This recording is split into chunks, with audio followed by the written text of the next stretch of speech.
kind of recap just a little bit and start back in. I know it's spontaneous and it's in the moment. And sometimes I just crap myself.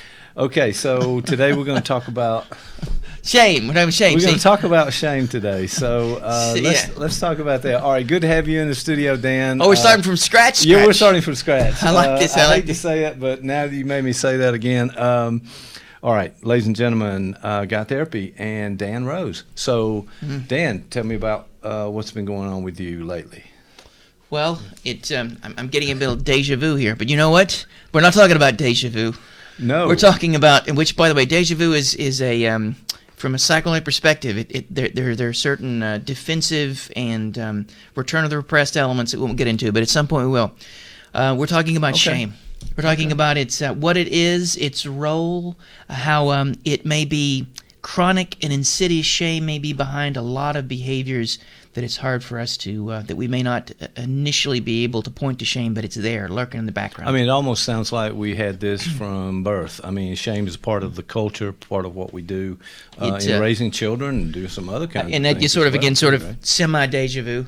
I was the example, the mom I was in Panera, and Panera Bread. Can we get any chance of sponsorship from the Panera Breads? I would love one. They have these things called pecan braids, so I'm all about braids, that. Somebody but had I don't want to. Well, I was we'll with talk to them later. I was with one of my colleagues, and she called he called them. Hey, they have claw bears.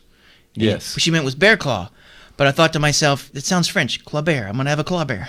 Right. Claw bear. But she had one way there. You're never going to get an order talking like that. Claw bear.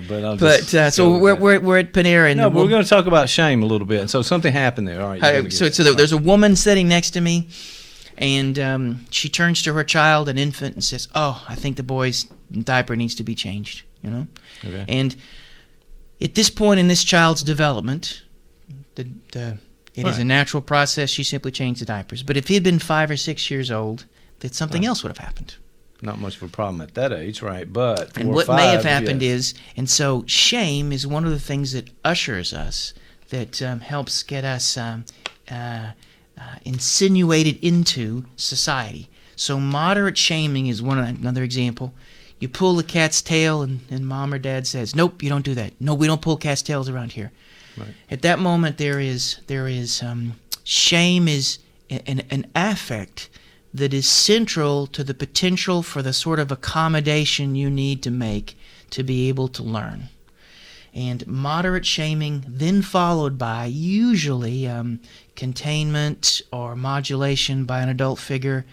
If the that's interesting. There's almost there's two-step process. Yes, it's a two-step. There's a follow-up afterwards that makes sense. I don't think I've ever thought of it in that way. So think about with that second step, there is a containment of the process, and so you are for a moment brought down, and then you come back up into some sort of if the child gets really upset, then you might say, there, look, it's okay. I just don't want you to pull the cat's tail.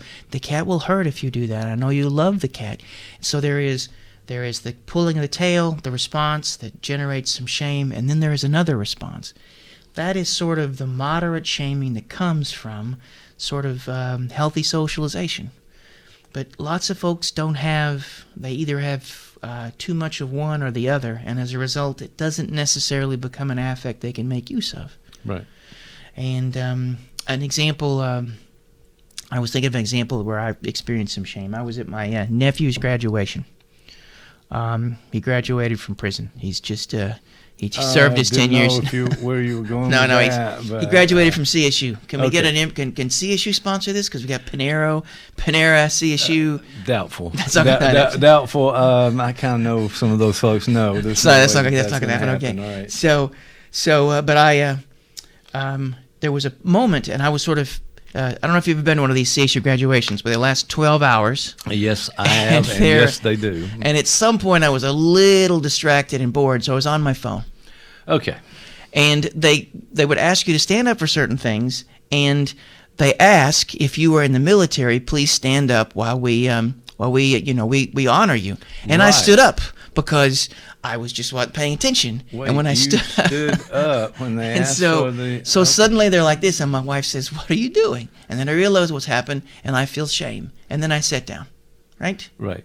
Now, how quickly you sat down. I would love to have the video I going sat on down, that, but you know, still, all right. But actually, to throw him off, I started talking about my time in Nam. I said how I had to.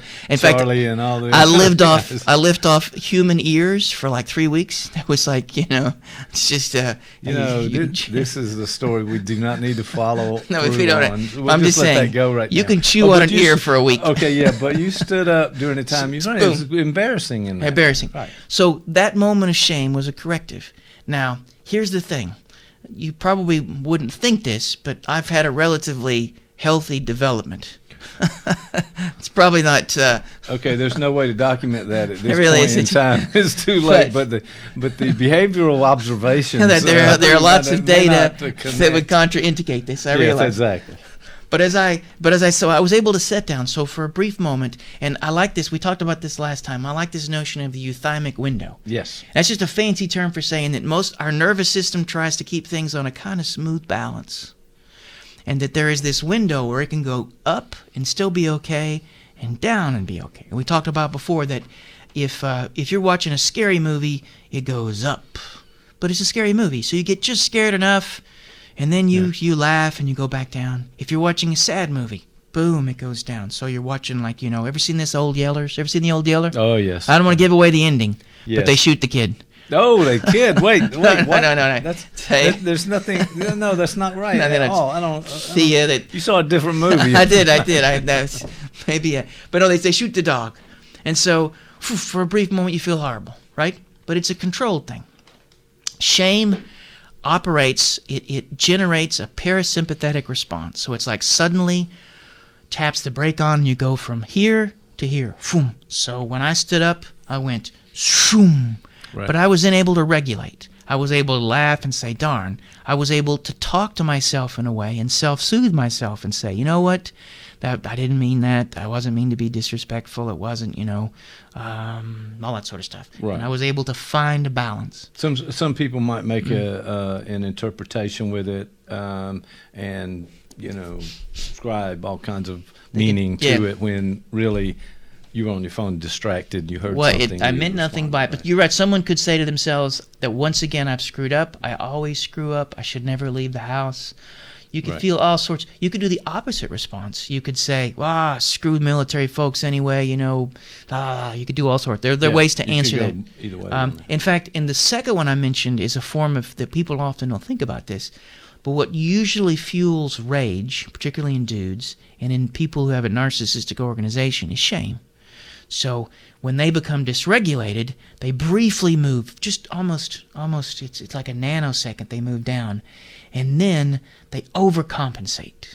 And they overcompensate through rage because this feeling of helplessness, moving down too much, you feel helpless. It is